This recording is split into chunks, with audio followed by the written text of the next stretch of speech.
제외하고도 수업이 빨리 끝날 수도 있을 것 같긴 해요. 전반적으로. 수업은 빨리 끝나는데, 뭐, 하여튼 전반적으로 뭘 할지에 대해서 설명을 드리도록 하겠습니다. 우리가 다들 관심이 수업을 AI나 이런 거에 관심이 있어서 들을 거라고 생각을 해요. 그래서 AI에 대해서 그냥 간략하게 짚고 넘어가자면, 그 제가 렉처 자료에 아이클래스에 올려놨는데, 그 강의실 홈에 공지사항에 이 리딩 매터리얼로 고교 AI 입문 이게 EBS에서 나온 책이 있더라고요. 예전에 막 중학생, 고등학생 애들 가르치면서 이런저런 자료를 찾아보다가 봤는데 생각보다 자료가 굉장히 괜찮습니다. 그래서 이것을 한번 쭉 읽어보면 좋을 것 같아요. 고등학교 버전도 있고 중학교 버전도 있고 초등학생 버전도 있고 하는데 생각보다 그 컨셉이나 설명하고 있는 내용들이 핵심적인 게 많아서 되게 쉽게 잘 설명돼 있어서 한번 읽어보면 좋을 것 같고 AI라는 것 자체가 약간 어떠한 의사결정을 똑똑하게 하는 시스템인 거잖아요. 근데 그 의사결정을 하기 위해서 퍼셉션이라는 게 인식, 센서로부터 어떠한 정보를 받아들이는 게 퍼셉션입니다. 인지하는, 리즈닝. 거기에 인식을 했으면 거기에서 뭔가 행동을 해야 되는데 행동을 하는데 이유가 있어야 돼요. 설명할 수 있어야 되고, 인퍼런스, 추론을 해야 돼요. 그래서 이러한 인지와 리즈닝과 인퍼런스를 통해서 어떠한 여러 가지 똑똑한 결정들을 한다라는 게 전반적인 AI를 설명하는 거라고 볼 수가 있을 것 같아요. 그래서 다양한 AI의 그 정의들이 있겠지만 뭐 인간적인 행동, 인간적인 사고, 합리적인 사고 이런 것들을 하는 게 AI라고 볼 수가 있을 것 같아요. 그래서 우리가 에어 컨디션이 있을 때 이 에어 컨디션은 AI인가요? 에어 컨디션은 나름의 컨트롤을 하잖아요. 우리가 템퍼레이처를 맡아주면은 우리가 원하는 적정 온도를 설정을 해놨어. 그럼 그 적정한 온도 선서를 센싱을 하죠. 내가 템퍼레이처를 재고 그거에 맞춰서 컨트롤을 하는데 이건 AI인가요? 아니면 왜 AI가 아니죠? 나름의 퍼셉션도 하고 인퍼런스도 하는 것 같은데 컨트롤도 하는 것 같은데 왜 A가 아니지?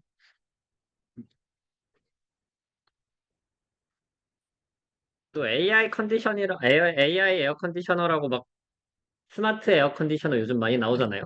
그럼 스마트 에어 컨디셔너와 일반적인 에어 컨디셔너의 차이가 뭐죠?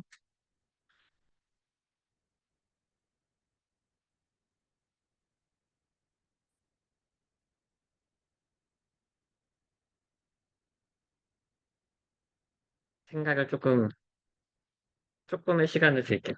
이런 질문들이 그 아까 말했던 고등학교 EBS AI 교재에 나와 있어요. 저도 바로 답을 못했던 것 같은데 스마트 가전이 요즘 많이 나오고 있잖아요. 걔네들이 왜 스마트하다고 말할 수 있죠?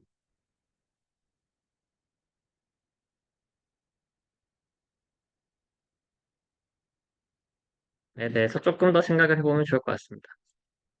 거기에서 나온 답으로는 AI 에어 컨디션이 하려고 하는 것들은 조금 더 추론 과정이 더 있어야 되는 것 같아요. 그러니까 우리가 정확하게 정해져 있는 뭔가 스레숄드를 정해주고 그 스레숄드를 넘어가면 뭐 이쪽으로 더 해야 된다 뭐 이런 식으로 순간순간의 판단이 아니라 이게 뭔가 음성 인식 기능이나 얼굴 인식 기능이나 스스로 뭔가 판단하고 결정하는 행동이 부가가 돼야 AI 컨디셔너라고 말할 수 있는 것 같아요. 근데 이게 약간은 애매해요. AI라는 것 자체가 나중에 조금 더 배워보긴 하겠지만 결국 똑똑한 디시전 메이킹을 하는데 얼마만큼 똑똑해야 이게 똑똑한 거라고 판단할 수 있냐라고 말하기가 애매하긴 하지만 일단 AI를 붙인 에어 컨디셔너와 에어 컨디셔너의 차이가 있다. 그 기본적으로 시작하는 게 튜링 테스트예요. 튜링 테스트가 약간 기계와 사람을 구분할 수 있냐의 그 대표적인 질문이잖아요. 튜링 테스트를 하는 방법이 그냥 랜덤하게 우리가 뭐 타자를 쳐가지고 채팅을 한다고 했을 때 이게 기계인지 사람인지 그냥 그 질문에 대한 답을만으로 유출을 할 수 있냐. 우리가 챗GPT랑 했을 때 대답을 뭐 여러 가지 질문을 해보잖아요. 챗GPT가 이렇게 답을 줄 텐데 그 답만을 가지고 얘가 챗GPT를 답을 준 건지 아니면 실제로 사람이 답을 준 건지에 대해서 조금 덥네요. 그, 물어볼 수가 있어요.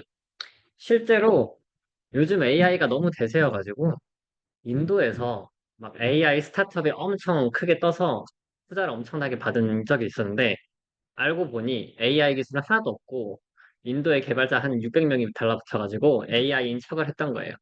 그러니까 막 뭔가 AI 나 이것 좀 해줘 이랬는데, 그게 다 인도 개발자가 한 명씩 붙어가지고 다 해준 건데, 이게 AI 스타트업이라고 하니까 사람들이 투자가 몰리고 돈을 엄청 벌었다는 뉴스가 뜬 적이 있습니다.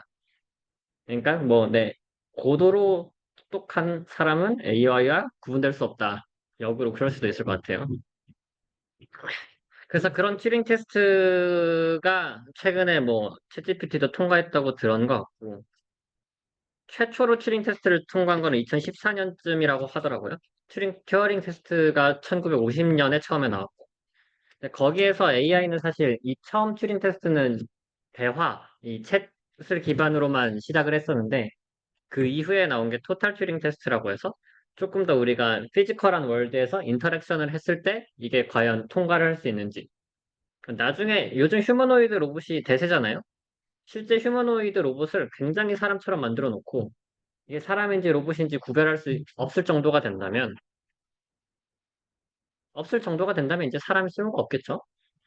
그러면은 우리들의 역할은 무엇인가? 그때부터 또 막 여러 가지 철학적인 종교적인 이야기들이 나올 것 같아요.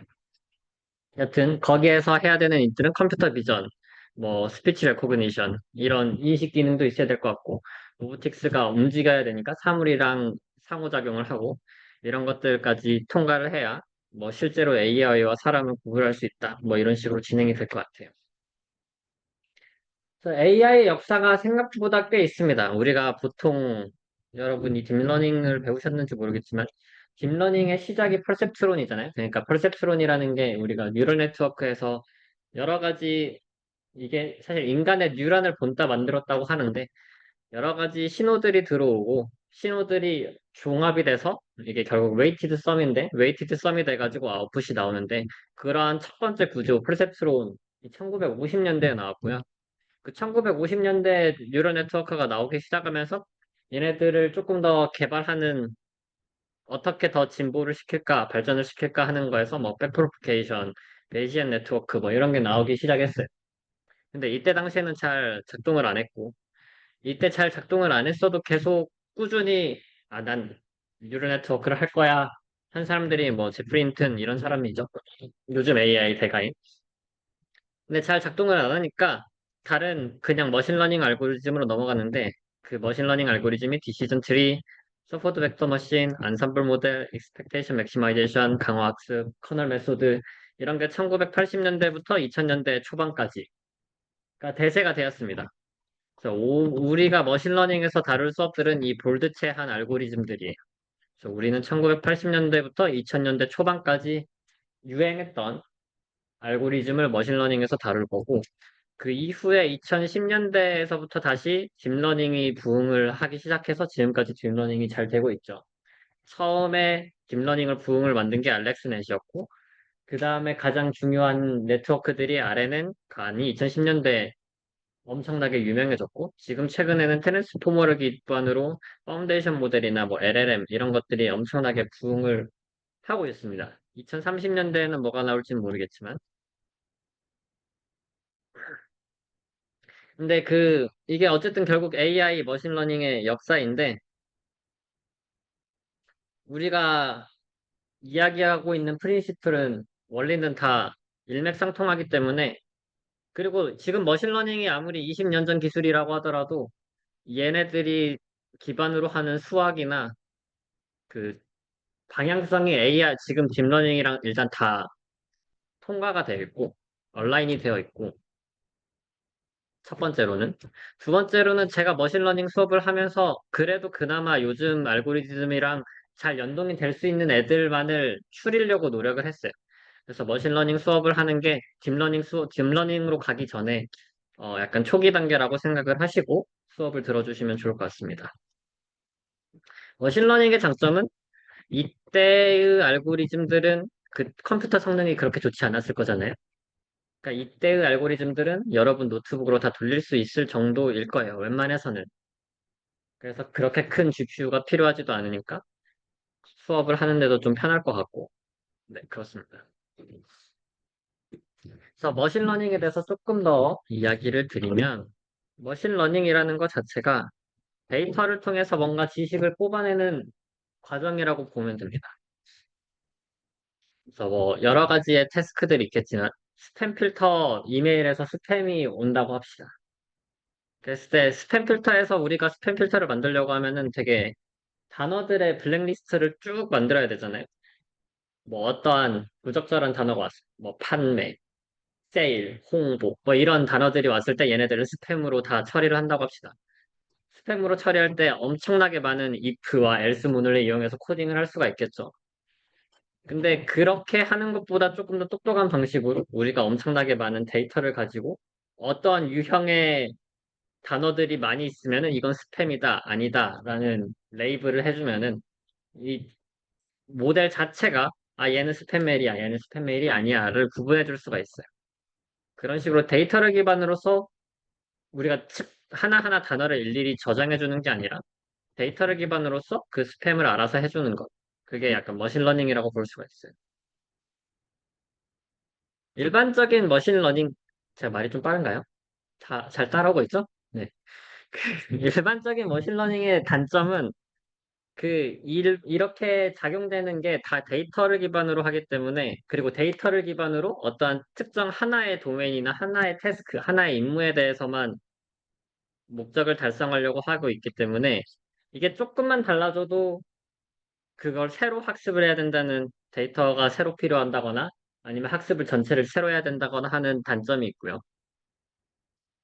그리고 그 과정에서 이 결정을 만드는 과정 자체가, 어, 굉장히 이거는 다른 말인데, 일단은 설명이 불가능한 게 첫 번째로 또 단점이 있을 수 있을 것 같고, 이게 데이터를 기반으로 학습을 하는 거기 때문에 데이터에 따라서 결과가 어떻게 나올지도 모르는 거고, 그 안에 프로세스가 어떻게 되는지도 모르는데, 설명이 어려운 것도 있는, 그리고 그 머신러닝을 만드는 과정 자체가 결국 디시전 메이킹, 이 어떤 머신러닝 모델을 쓸지, 뭐 이런 것들이 다 휴먼 엑스퍼트에 의해서만 결정이 되는 거기 때문에, 뭐 이런 것들의 이슈가 있습니다.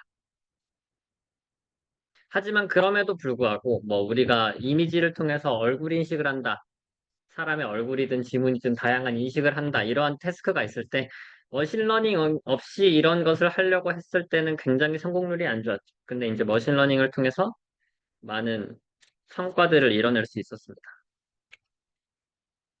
재밌는 것을 한번 해볼 텐데 초등학교, 중학교 애들이랑 머신러닝 수업을 하다 보면 이런 것을 해야 돼요. 약간. 네, 여러분도 저도 재밌었고 이런 걸 할 것 같아요. 그래서 머신러닝 기술이 학습을 통해서 낙서를 인식할 수 있을까요? 그래서 이 구글이 제공한 것 같아요. 네. Some Friends from Google에서 만든 거예요. 그래서 여러분도 나중에 심심하시면 해보는데 망치를 그래요. 그럼 망치를 뭔지 알 것 같아요. 하키스틱. 네, 이제 이렇게 하면 망치를 맞췄습니다. 웃음도치. 웃음도치 어떻게 그리죠? 터치로 그리면 좋은데. 이제 알겠어요. 맞췄어요. 지방교회? 지방교회는 지방교회 어떻게 그리죠? 설치를 일단 그리면 될 것 같은데. 뭔지 알 것 같아요. 어?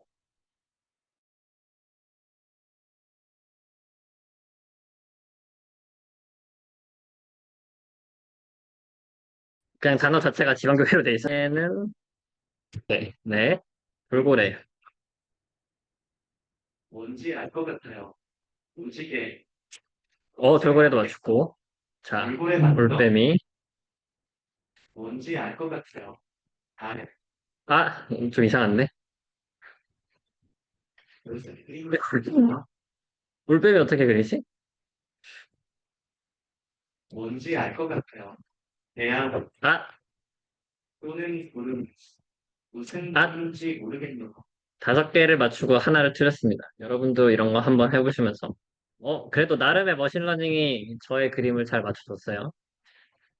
이런 것들에 할 수 있다가 있고요. 그 첫 번째 블랙홀 이미지를 머신러닝을 통해서 알아냈대요. 이게 바로 첫 번째 블랙홀의 이미지인데, 블랙홀 이미지라는 것 자체가 사실 블랙홀을 뭔가 우리가 완벽하게 관찰할 수가 없잖아요. 그래서 뭔가 데이터를 얻어내고 그 데이터를 통해서 뭔가 이미지 복원을 해야 되는데 그 하는 과정 자체가 기존의 분석적인 방법으로는 하기가 어려웠고 근데 이미지 프로세싱하는 약간 데이터 아주 스팔스한 데이터만 얻어서 그 스팔스한 데이터에서 구석구석을 채워놔야 되는데 그 구석구석을 채워넣는 게 머신러닝을 통해서 이루어져 가지고 블랙홀 이미지를 만들어냈다고 합니다. 또 두 번째로 그 팬크리아틱 캔서이 췌장암인가요? 암 같은 거에 발생을 하는데 이게 2024년 논문이었던 것 같아요. 그러니까 뭔가 이런 사진들을 보고 그 사진들에서 어떠한 특정한 것을 보면서 아, 이게 암이다라는 것을 빨리 알아낼 수 있는 의료 AI도 많이 되고 있어요. 실제로 우리나라에서 스타트업으로 유닛이라는 AI 회사가 있는데 제가 대학생 때 창업 동아리 이런 걸 좀 하면서 유닛 AI를 실제로 인터뷰를 갔었단 말이에요. 그때 가서, 그러니까 카이스트 졸업생분들의 창업하신 분인데, 그냥 심심하니까 이런 얘기를 조금 들려드리면, 여러분들도 이런 거 창업하라고 하는 얘기인데, 그때 AI를 1도 모르는 사람들이 유닛 AI의 탄생 배경이 뭐냐면, 그 힙합 동아리였어요. 힙합 하시는 동아리에서 전혀 모르는 5명, 그냥 힙합 동아리 대학생 때부터 친해가지고 5명이 친했는데 AI는 1도 모르는 사람들이 각자 박사를 하고 있었던 거예요, 카이스트에서. 뭐 생명과도 있고 화학과도 있고 이렇게 그냥 다른 거 하다가 박사하기 힘들어 죽겠으니까 야, 우리 나중에 창업할까? 우리 친하니까 창업하자. 이런 얘기를 하다가 아이템을 정한 게 AI로 정한 거죠. 그래서 다 같이 졸업을 하고 다 같이 박사를 비슷한 시기에 졸업하고 창업해서 괜찮은 아이템이다. 야, 우리 의료 AI로 가자. 창업을 했는데 대박이 났죠. 그때 제가 인터뷰했을 때만 해도 그렇게까지 대박이 나지 않아가지고 약간 아, 돈이 없어요. 투자 받아야 돼요. 막 이러고 있었는데 지금은 시총 꽤 되는 것 같아요. 우리나라 50위 안에 드나? 그 정도로 돈을 많이 벌었습니다. 특히 의료계랑 같이를 하면은 일단 의사분들이 돈이 많잖아요. 그 돈 많은 사람한테 이런 기술을 파는 거기 때문에 돈 벌기가 좀 쉬운 장점이 있어요. 그리고 좀 빠른 진입을 해서 너무 좋은 타이밍에 그래서 성공을 한 것도 있고 실제로 잘하기도 했고 여튼 의료 AI도 굉장히 많이 뜨고 있는 분야고 여러분들도 뭔가 그런 아이템을 잘 잡으면 이 머신러닝 수업을 잘 들어서 그 응용을 잘하면은 떼돈을 벌 수 있을 거라고 생각을 합니다. 제가 거기에 조금 더 보탬이 되면 좋을 것 같고 여러분들이 창업에 관심 있다면 저에게 조금 스탁을 주시면 제가 열심히 자문을 해드릴 테니까 네, 돈 좀 저도 벌게 해주셨으면 좋겠어요. 그리고 그 오픈 AI에서 도타라는 게임이 있어요. 도타가 사실 롤이랑 비슷한 게임인데 우리나라에서는 많이 안 하지만 세계적으로는 롤보다 유명한 게임이라고 합니다. 그러니까 유저는 더 많다고 들었는데 근데 그 도타의 월드 챔피언스를 AI로 이겼어요. 뭐 이런 그냥 게임에서는 사실 시뮬레이션이기 때문에 다양한 강화학습이나 이런 게 적용되기가 쉽고 도타나 스타크래프트 2도 그랜드마스터까지 레벨을 올라갔고 뭐 알파고도 당연히 네, 이겼고 뭐 그런 데서 강점이 있는 것 같아요.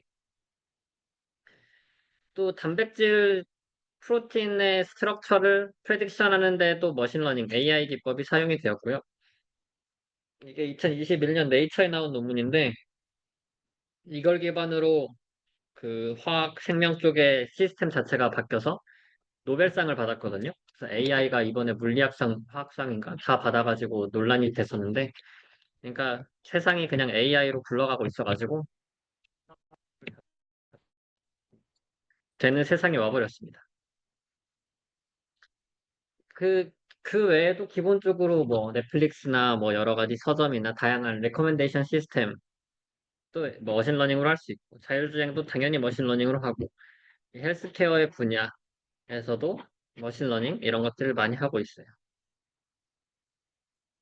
AI라는 게 조금 더 그 범주를 살펴보면 AI라는 게 약간 뭐 인식하고 리즌하고 행동하고 이런 게 전체적인 똑똑한 에이전트다라고 하는 게 AI고 거기 안에 머신러닝이 있습니다. 머신러닝은 데이터를 아까 말씀드렸다시피 데이터를 기반으로 뭔가를 학습하는 것 전체적인 알고리즘을 머신러닝이라 해요. 그 안에 뉴럴 네트워크가 있고요. 뉴럴 네트워크는 머신러닝 중에서 하나의 약간 기법 같은 거고 네트워크, 퍼셉트론 이런 네트워크를 이용해 뉴런을 기반으로 뉴런의 작동 원리를 기반으로 비슷하게 만들어서 만든 네트워크, 그러니까 뉴럴 네트워크고 뉴럴 네트워크의 레이어가 깊어지면 그것을 딥 뉴럴 네트워크, 딥 러닝이라고 부릅니다. 그래서 AI 전반적인 알고리즘들이 있고 머신러닝의 리니어 로지스틱 리그레션, K-means, PCA, 랜덤 포레스트, 서포트 벡터 머신, 트레이니어리스트, 디시전 트리 이런 들어보셨을 수도 있고 안 들어보셨을 처음 들어보셨을 수도 있는데 이런 알고리즘들에 대해서 모두 다 이번 학기에 배울 거예요. 이거를 배우고 나서 뭐 수학이나 머신러닝의 기반을 잡고 나면 나중에 딥러닝, CNN, RNN, 간 뭐 이런 것들을 배우시면 될 것 같아요. 조금 더 보면 그 AI 전체적에서 머신러닝을 제외한 AI에는 뭐 심볼릭 AI라고 이것도 뭐 아직까지도 계속 연구가 진행되고 있어요. 그 중에서 대표적인 게 PDDL이라고 해서 약간 플래닝을 할 수 있는 랭귀지거든요. 플래닝을 어떻게 할지 서치 알고리즘의 기반으로 이용이 되고 있고 프롤로그 이것도 로직 기반의 약간 언어라고 하더라고요. 라이브러리. 그래서 익스퍼트 시스템이 익스퍼트 시스템이라는 말 자체가 약간 1980년대부터 2000년대까지 유행했던 말인데 거기에서 이런 클래식한 AI 기술들이 연구가 되고 있었습니다. 우리가 다룰 것은 머신러닝이고요. 머신러닝은 크게 슈퍼바이즈드, 언슈퍼바이즈드, 레인포스먼트 러닝으로 나뉘는데 슈퍼바이즈드 지도학습은 우리가 레이블이 있어요. 라벨이 있어요, 라벨.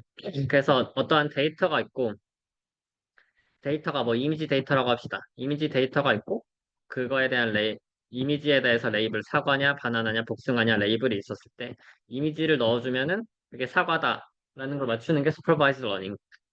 언슈퍼바이즈 러닝이라는 잠시만요. 네, 여보세요? 수업 중인데.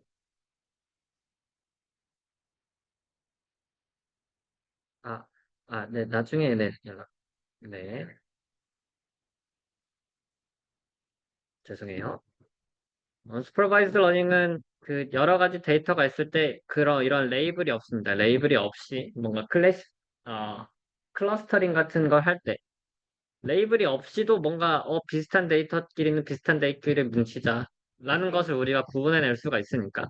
그럼 이게 뭐 사과인지 바나나인지 그런 이름은 없겠지만 그룹 1, 그룹 2, 그룹 3 이렇게 나눠서 그룹을 만드는 게 언스퍼바이즈 러닝이라 할 수 있을 것 같고 강화학습은 제가 좋아하는 알고리즘이긴 한데, 이거는 뭐 깊게 다루지는 않을 겁니다. 이 강화학습은 또 굉장히 슈퍼바이즈와 언슈퍼바이즈 러닝과 전혀 다른 차원의 알고리즘이라서 강화학습만을 위한 다른 수업들이 있는 걸로 알고 있어요. 그래서 관심 있으시면 그거를 들어보시면 좋을 것 같아요. 네. 관심 있으시면 대학원 수준의 강화학습 수업은 제가 하고 있으니까 그거를 들어보셔도 될 것 같아요. 그래서 기계학습 다시 이걸 설명을 드리면 이 supervised, unsupervised, reinforcement learning 이렇게 머신러닝이 세 가지로 분류하는데 머신러닝뿐만이 아니라 일반적인 AI, 딥러닝도 이렇게 분류가 되죠. 그래서 분류나 회귀, 리그레션, 클래시피케이션 뭔가 정답이 있는 문제를 나타내는 게 지도학습. 클러스터링을 정답이 없는 데이터를 기반으로 AI 자체가 뭔가 알아내는 게 비지도학습. 여기에 애매하게 껴있는 게 세미 슈퍼바이즈 러닝이 있긴 합니다. 세미 슈퍼바이즈 러닝은 준시도 학습이라고 불리는 거죠. 강화학습은 뭔가 데이터 자체가 뭔가 에이전트 자체가 인터랙션을 하면서 페널티나 리워드를 통해서 스스로 발전하는 형태의 알고리즘이라고 볼 수가 있어요. 그럼 우리가 러닝 문제에 대해서 하나하나 또 볼 수가 있는데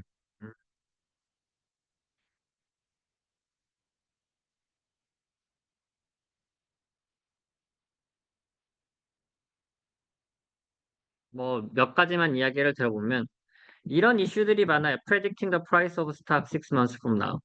우리가 주식을 예측할 수 있으면 떼돈을 또 벌 수가 있겠죠.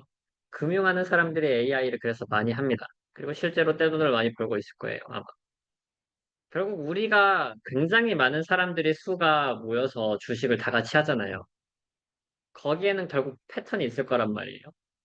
그럼 그 패턴을 잘 파악을 한다면, 우리 주식 잘하는 사람들도 어쨌든 그 패턴을 사람이 파악해가지고 이렇게 살 때 잘 사고 팔 때 잘 팔면 돈을 버는 거잖아요. 그걸 AI로 하면 통계적으로 당연히 벌 수가 있겠죠. 그걸 또 하시는 이런 시퀀셜한 데이터를 다루시는 게 AI 학과의 김두국 교수님이라고 계십니다. 이나대에. 그래서 그런 분들이 아마 이런 걸 하실 것 같고, 저도 한 번쯤은 심심해서 이거 좀 만들어 볼까 해봤는데 잘 안 되는 것 같아요. 나중에 해보고 싶은 생각은 있어요. 취미로. 그냥 혼자 코딩 해가지고 주식 좀 해가지고 이렇게 자동화 들려놓으면은 돈 좀 벌 수 있을 것 같은데 이런 생각을 해본 적은 있어요. 넷플릭스 리코멘데이션 시스템도 당연히 AI라고 말씀드렸고, 그 크레딧 뭔가 집을 사거나 뭐 크레딧 카드를 발급해줬을 때 이 한도를 얼마만큼 줘야 되냐 뭐 이런 것들이 다 여러분들의 신용카드의 결제 내역을 기반으로 신용도를 평가를 하잖아요. 그런 것들도 다 AI라고 볼 수가 있어요. 여기에서 이 문제를 기준으로 또 이렇게 나뉘는데 클래시피케이션, 리그레션, 랭킹, unsupervised problem 뭐 이렇게 나눌 수가 있어요. 그래서 클래시피케이션은 뭔가 분류하는 거, 스팸이냐 아니냐, 바나나냐 사과냐 뭐 이런 식으로 나뉘는 걸 클래시피케이션이라 할 수가 있을 것 같고요. 이거는 레이블이 디스크릿한 파이나이트 셋에서 디스크릿하게 딱딱딱 나눠져 있는 것을 클래시피케이션이라고 한다면 리그레션은 그 아웃풋이 컨티뉴어스한 밸류예요. 그래서 리그레션이라는 말 자체가 저도 처음에 배울 땐 되게 안 익숙했는데 네, 클래시피케이션은 뭔가 디스크릿한 명도가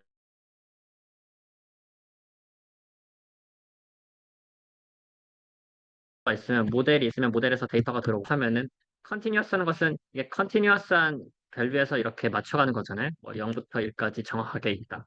그럼 얘는 0, 1, 2 중에 하나다. 뭐 이런 식으로 하니까 리그레션이라는 게 훨씬 더 어려운 문제겠죠.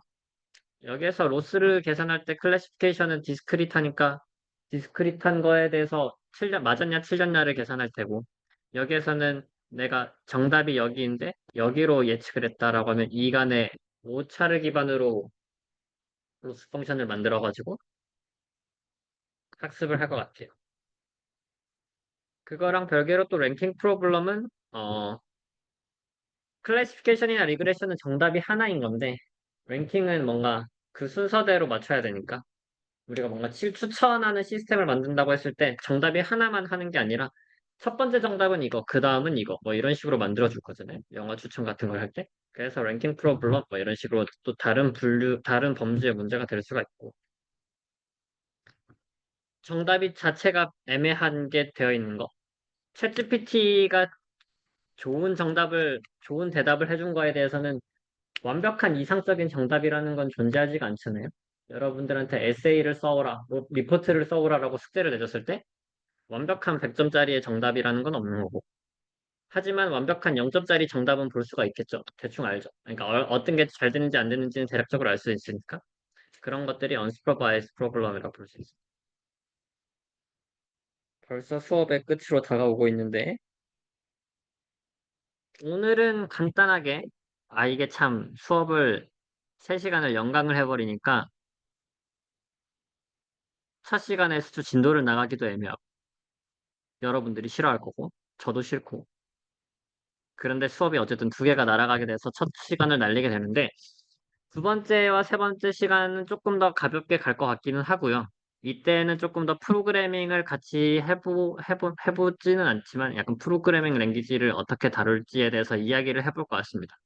그래서 기본적으로 우리가 머신러닝을 하기 위해서 필요한 스킬들을 살짝은 다뤄볼 거고, 그게 데이터 프리프로세싱, 데이터 전처리, 비주얼라이제이션 이런 것을 해볼 것 같고요.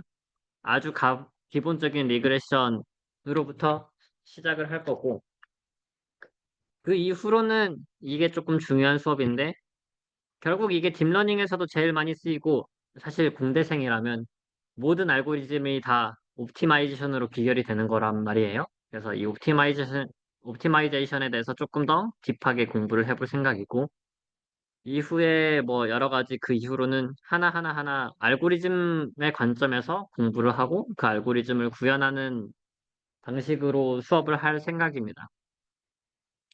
저의 처음의 계획은 렉처 1시간 반은 수업을 하고 1시간 반은 코딩을 시켜가지고 구현시킬까 싶었는데 해보다 보니까 딱히 그렇게 효율적인 그 교육 방법이 아닌 것 같아서 어차피 코딩은 여러분들이 집에 가서 숙제로 하면서 좋을 것 같고 하는 게 맞는 것 같더라고요. 스스로 하면서 배우는 게 맞는 것 같아서 저는 수업만 쭉 하고 빨리 끝나면 빨리 끝낼게요. 대신 숙제를 많이 내겠습니다.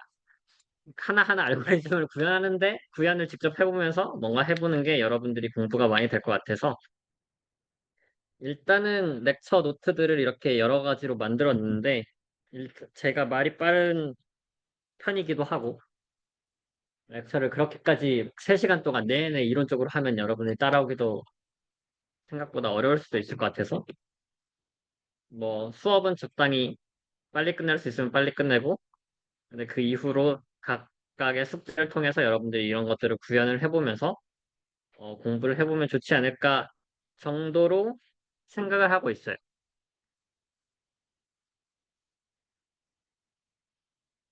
그래도 어쨌든 우리가 이 다루고자 하는 알고리즘들을 다 다루면 이번 수업의 목표는 달성한 거니까 저는 만족할 것 같고요.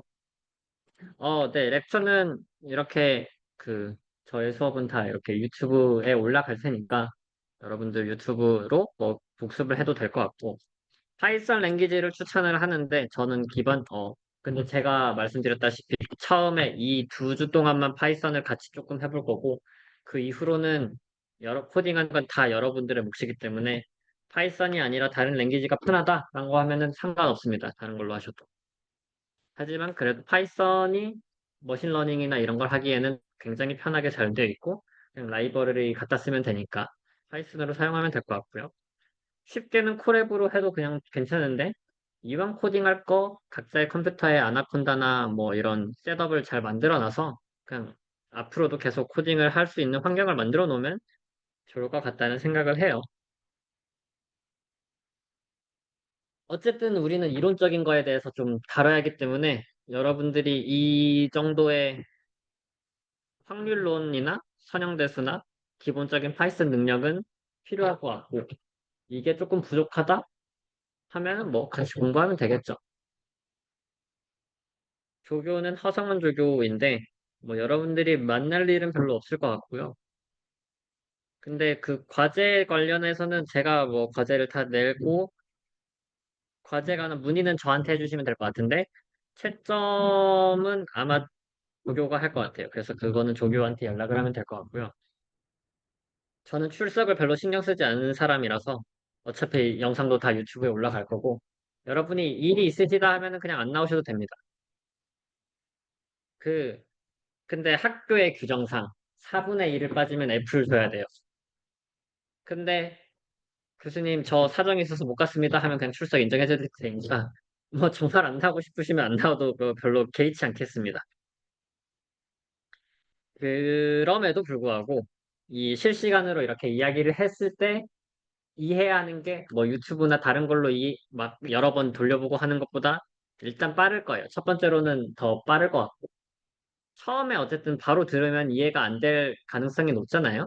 그러고 나서 유튜브를 봐야지 처음부터 유튜브 보고 유튜브 2번 보고 3번 보고 이러는 것보다는 나을 것 같아서 오시는 것을 추천드리는 파입니다.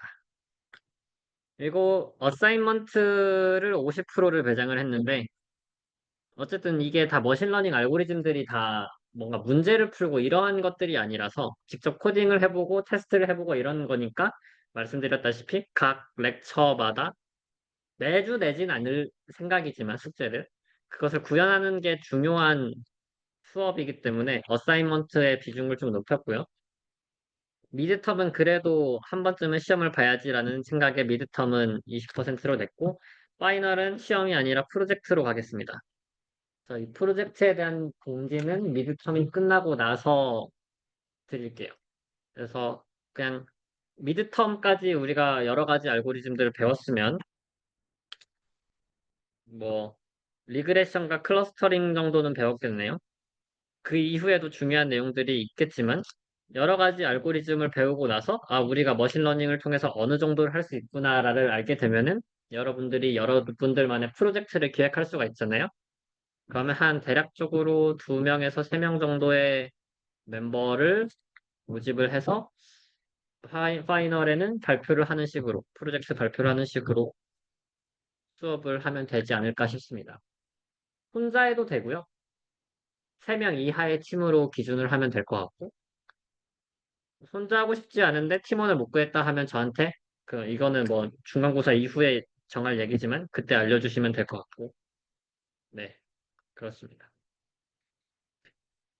제가 생각하는 프로젝트는 알고리즘의 구현이 별로 중요한 것 같진 않고, 알고리즘은 워낙 많으니까, 아이디어를 먼저 잘 생각을 하고, 이런 일을 해보고 싶은데, 이런 일을 해보려고 하니까, 어떠한 알고리즘이 적합한 것 같아. 순서가 이렇게 되야 될 것 같아요. 이런 일을 뭔가 재밌을 것 같고, 그럼 이런 일을 위해서 데이터를 찾고, 알고리즘을 찾고, 구현을 했고, 거기에 성능을 높였다. 그래서 이렇게 완성을 했다. 정도로 스토리 라인이 되면 저는 만족을 할 것 같습니다. 아까 말씀드렸다시피 이 고교 AI 입문인데 일단 제가 수업하는 내용이 조금 어려울 수 있기 때문에 이것을 읽어보면은 굉장히 괜찮을 것 같다는 생각을 하고요. 그러니까 오늘 수업이 곧 끝나잖아요. 3시간 수업을 1시간도 안 돼서 끝내버리니까 남은 2시간 동안 그냥 이런 것 좀 읽어보시면서 좀 나름의 대충 훑어만 보면서 아, 이게 머신러닝이구나를 알아봤으면 좋겠고 아, 나는 더 공부하고 싶은데 교수님이 너무 수업을 많이 안 해주시네? 라고 생각하시는 분들은 더 좋은 자료들이 많이 있으니까 이런 레퍼런스들을 보면 좋을 것 같습니다. 저도 이번에 이 머신러닝 수업 준비를 하면서 도서관에서 이만큼 책을 한 10권 빌려가지고 막 다 뒤져봤는데 제 기준에서 모든 게 다 완벽한 책은 없었어요. 그러니까 이것저것 하나하나 다 이렇게 중간중간을 보면서 해야 되는데 그래도 그나마 마음에 드는 책이 이거는 영어 책이지만 원서긴 하지만 이거는 전반적인 AI에 대해서 잘 설명이 되어 있고요. 한글 책 중에서는 이 2개가 괜찮았던 것 같고요. 다른 렉처 노트도 많이 참고를 했지만 5번, 6번보다는 이 스탠포드의 앤드류 냉이 되게 유명한 교수님인데 앤드류 냉 렉처 노트도 한번 유튜브도 있고 이것을 참조해서 봐도 좋을 것 같습니다. 지금 네.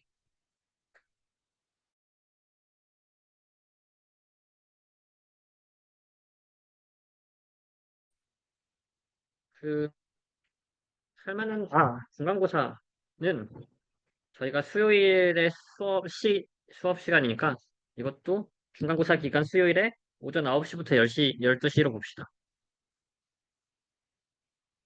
아마 머신러닝 시험은 그렇게 막 계산하고 이런 게 아니라서 오래 시험을 볼 필요는 없을 것 같고 2시간을 기준으로 제가 시험을 문제를 낼 거고 하지만 시간은 3시간 드리겠습니다. 이거는 하드 컨스트레인트로 딱 3시간 만에 시험을 보는 식으로 중간고사를 잡으면 될 것 같아요. 아마 10월 22일이겠네요.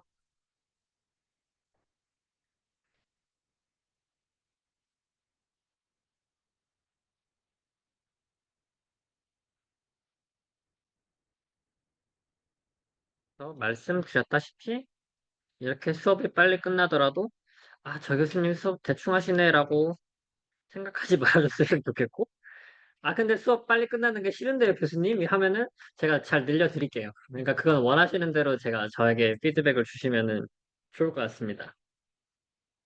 혹시 또 궁금한 거 있나요? 하시면서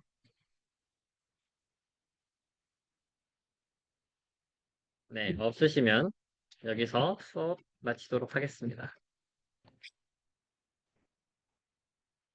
고생하셨어요.